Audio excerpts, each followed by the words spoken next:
Hi everyone, welcome to our Blessed channel. Here we bring to you stories of blessings from across the world, real stories of hope, healing, celebration, inner transformation through the experiences and insights of a varied source of guests. I'm Mahita. I'm a principal product engineer at a tech company. I live in the Silicon Valley and I have a 13-year-old son who's very kind, smart, and funny. Over a decade ago, I stumbled upon the Art of Living Foundation and its meditation programs.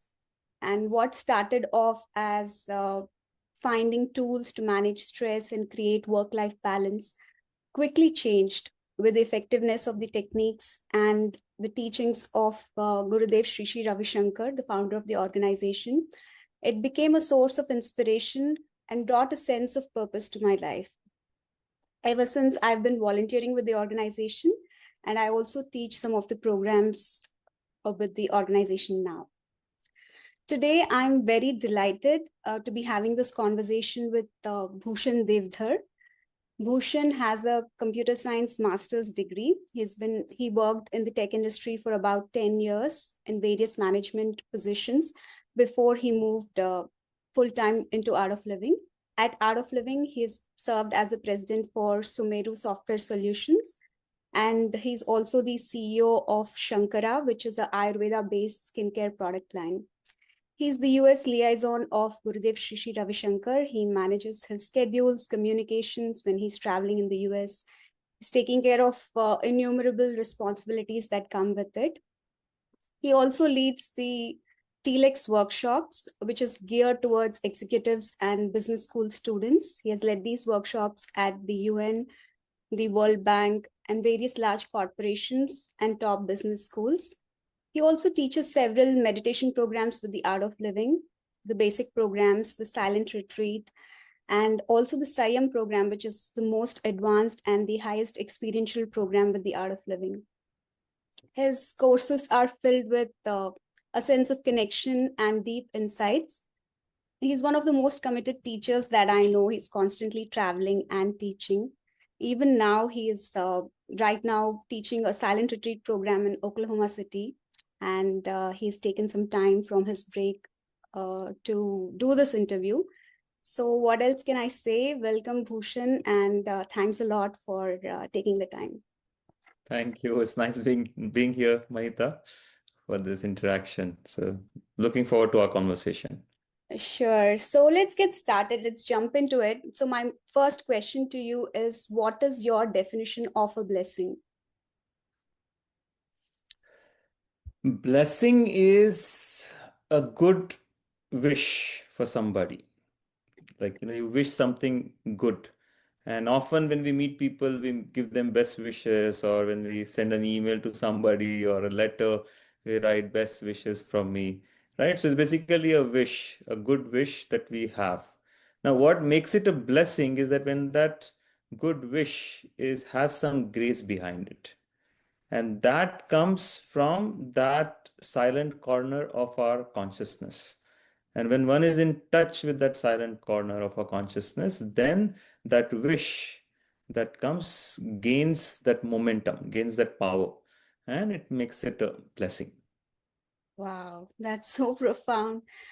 Um, I want to ask you, Bhushan, you are someone who has a scientific temper, and you've always said that logic is a big part of your life. Then how do you explain the concept of blessings to a logical person who doesn't probably believe in spirituality or religion? See, it actually it's only your own experience when you have had an experience. Because one is like logically you try to prove somebody something. And often what a logical mind wants is like some scientific experiment that is conducted. But science, I mean, science is very important, and science is responsible for many discoveries and many inventions, in the world today. But it's not complete. Like science has a long way to go, and it has to grow. There's so many things about our consciousness that the science is not able to figure it out yet. One day as it evolves, it may be able to answer many secrets, many questions, unanswered questions. But right now, it may have some limitations. So not everything can be proven scientifically, but you can have anecdotal experiences that makes you wonder, oh, there's something more to life. So my only encouragement to people who are very much committed to logic, which I was also, and I still am, is just to have an open mind. There are many things we don't know in the world. There are many possibilities are there. So just because you don't have a scientific proof or a logical explanation doesn't mean that it doesn't exist, or it doesn't mean that it's wrong. So just having that open mind and just agree to this fact that not everything yet science is able to answer. So in future it may. So as long as you have that open mind, then that's fine. You just give that a possibility that it is possible, it may be possible. Yeah. Then you have that little opening. Then you're not stiff. Then you're not rigid in your thinking. And that is what is necessary, in my opinion. A scientist or a scientific minded person needs to be open and supple.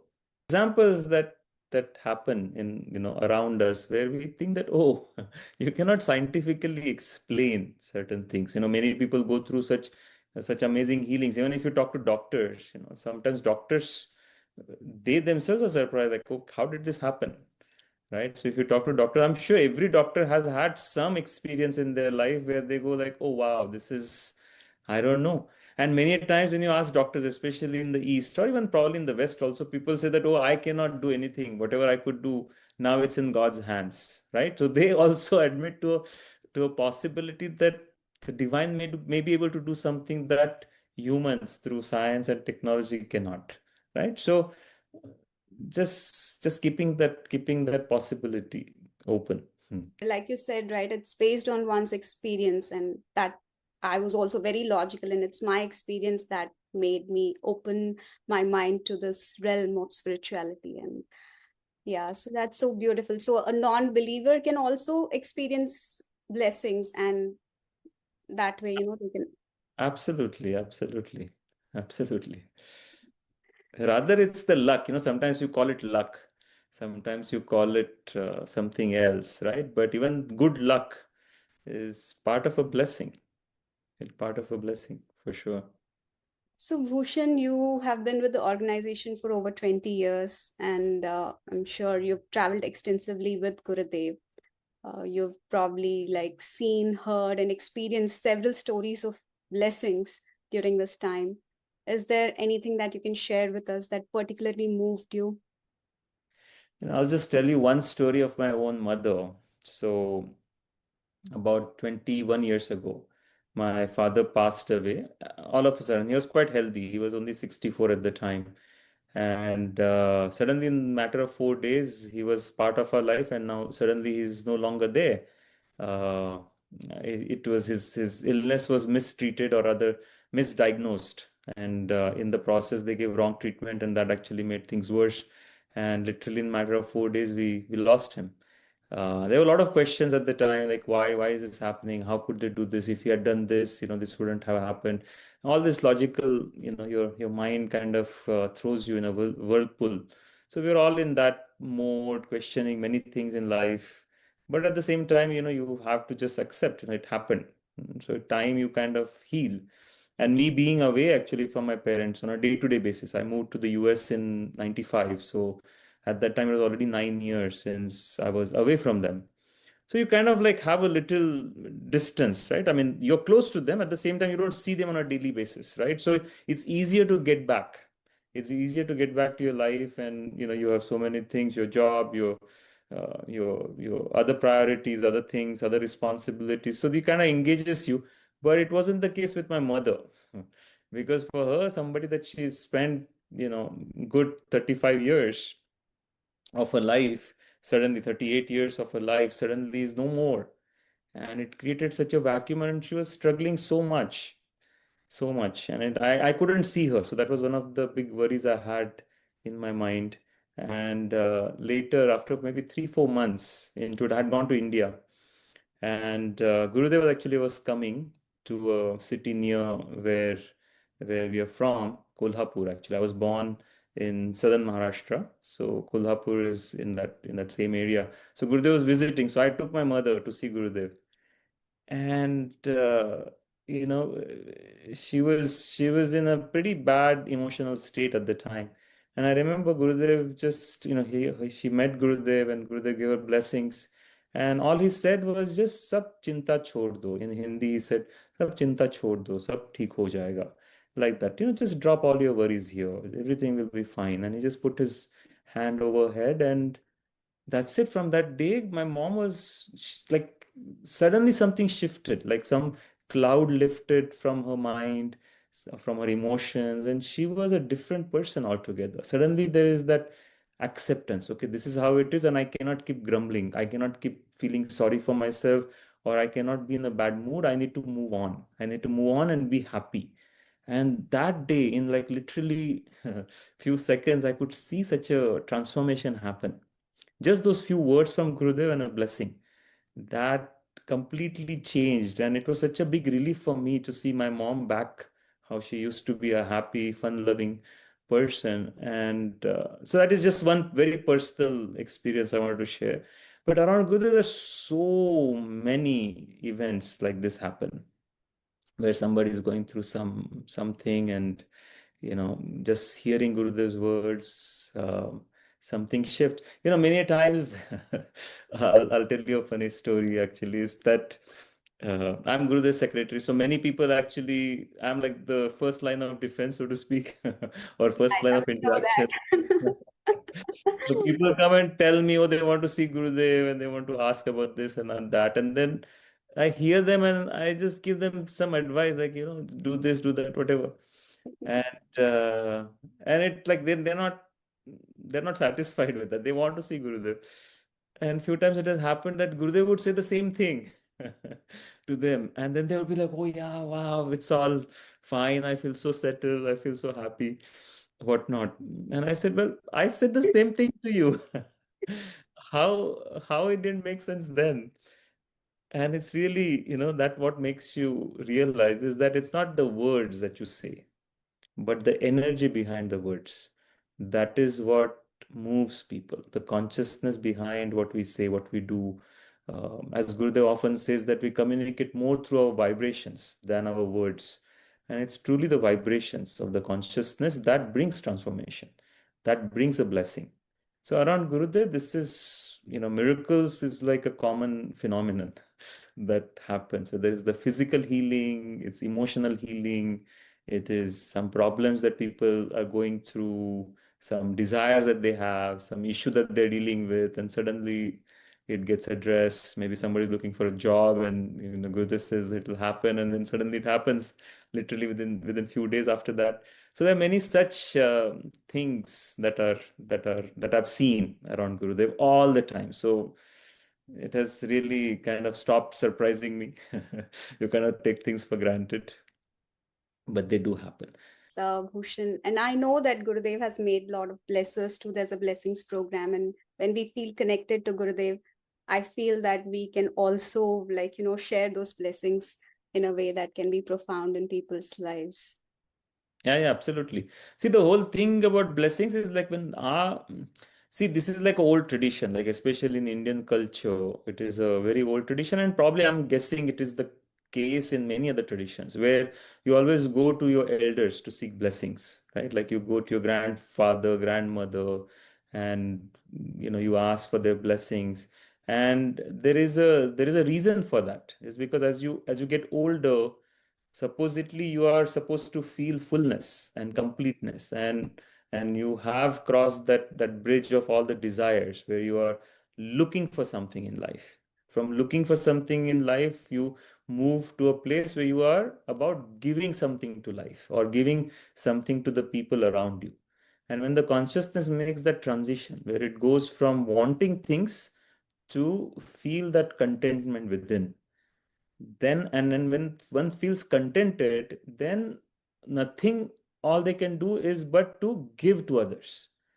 And when consciousness is as mature to that state, then whatever words or whatever wishes that come from such a consciousness has that power to be a blessing. So that is the whole program about the blessings course, is to really help people to bring to that state of contentment and feel that connection with the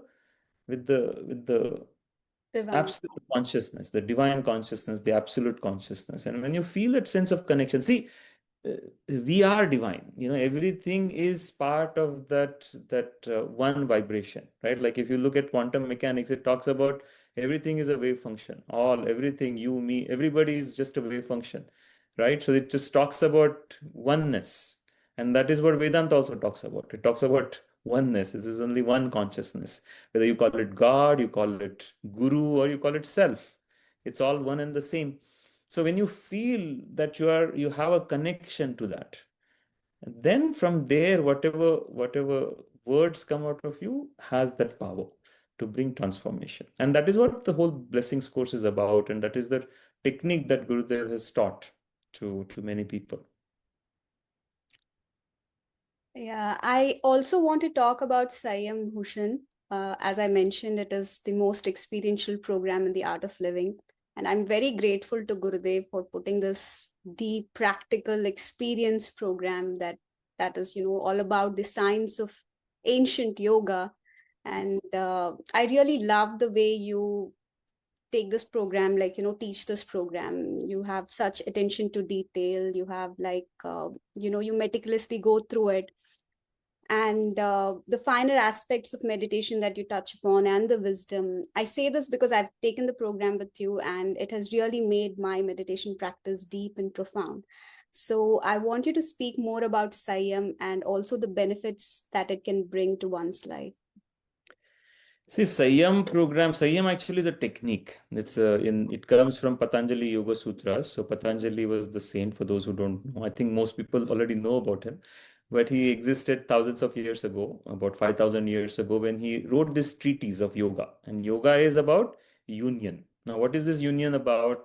So we say that in the Art of Living course, we talk about the 7 layers of our existence: the body, the breath, the mind, the perceptive faculty in us, the intellect, the decision making faculty.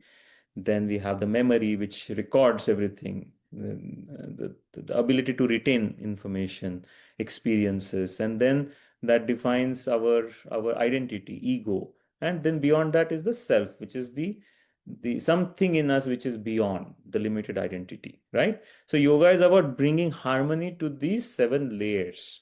So this self, the seventh layer. So all purpose of all the different yoga techniques, yoga practices, meditation, breathing techniques, all that is to enable the inward journey from going outside to go towards your center core.